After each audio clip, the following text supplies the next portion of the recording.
Howdy, this is a quick video on how to make a responsive linear gradient background. So I'll get around to showing you what that means. So I'm trying to create this, and I want this pink to extend to infinity to the right. Okay, so how are we going to accomplish that? Let me just show you what I have here. So here's the image, but I want this pink color to go to the right, and then I also want another color to be on the left, okay? So there's a few ways I could do this. I mean, I could maybe put a pseudo element on the right and just make it really big. Um, or I could use like, background properties like um, linear gradient, which would work on the background. So I'm gonna go to linear gradient route.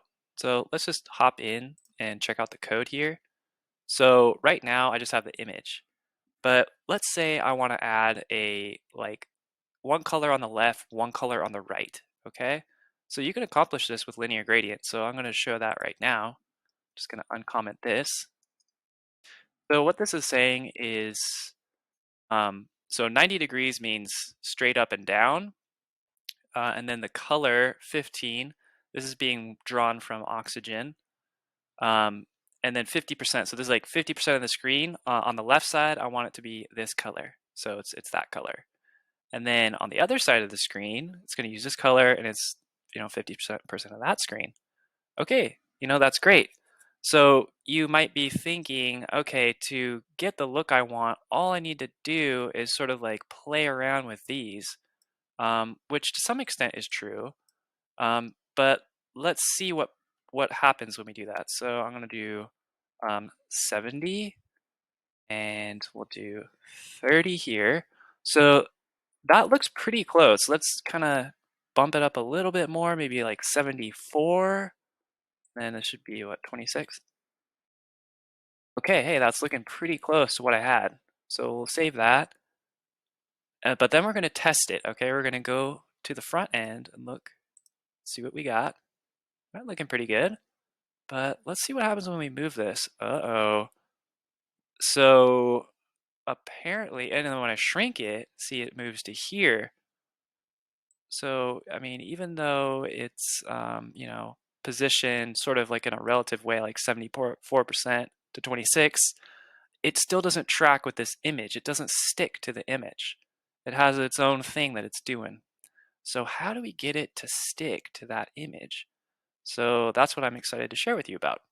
So what I learned is, okay, like I know I have this image. I know it's at 50%, right? So that's really important. Like I know that this image is like it's always going to be like right at this 50% mark. So what I just need to do is tell the linear gradient to like go to 50% and then minus however many rem or pixels you want. Just make sure it's like a fixed number back, and then it'll always stick to that image, no matter like how small or large you bring the screen. So here's the cool trick, all right? So I'm going to uncomment this, or I'm going to comment it out, pardon me. And now I'm going to comment this in. So this is the answer to the problem. So how do I do this? So I'm going to be using a calc function, which is magical, by the way. And so we're going to have this offset thing. So we got 50%, and then the offset is this right here. So how many pixels back we want this linear gradient to be, okay? So for the first color, it's going to be, okay, like go to 50%, so with this first color, and then, okay, we're going to have this offset, right? So if the offset is 30 rem to the right, that means 50% plus 30 rem, so that this like kind of light, very light pink color comes to like about here, right?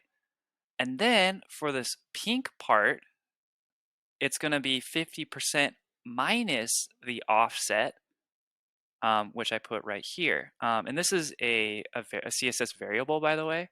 So you can just like, just an example, dog equals 3 pixels.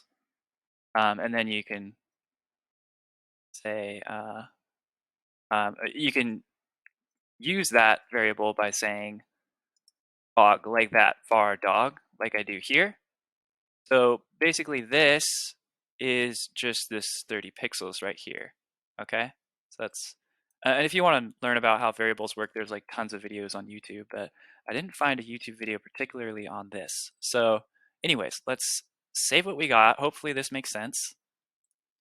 If not, you can just like kind of stare at the code for a little bit longer. And then we come over here, refresh the screen, boom, okay, and then we zoom to infinity. Well, let's zoom, see if we can zoom farther. Let's see. Yeah, okay. And let me also do this in responsive mode in the dev tools. So I just pulled up the dev. Go do that. Okay. And let me just scroll. Okay. And then let's put it, oh, it's already in it. It's already in it. Awesome. So let's say just something outrageous like 1,000. Boom. Look at that pink. Still there? Oh, okay, let's do 10,000. Boom. Still there. Isn't that great? All right, let's bring it to 1280. Okay, great. So that's working that way. But what about if we go in? Let's see if we run into that problem where the pink kind of overlaps this image. Let's go, go, go, go, go, go, go, go, go, go, go. How far can we go? Still working. Yeah, I got this little margin thing I'm going to work on, but isn't that cool? It's totally responsive. It's a very clean solution. Before, if I was going to try to solve a solution, I would have taken that linear gradient and I would have used media queries like a dork. I would have just been like, okay, at this screen size, I want it to move it back. And then at this screen size, move it back. And this is just such a way cleaner and sexier solution. So hope you like it. Cheers. Bye.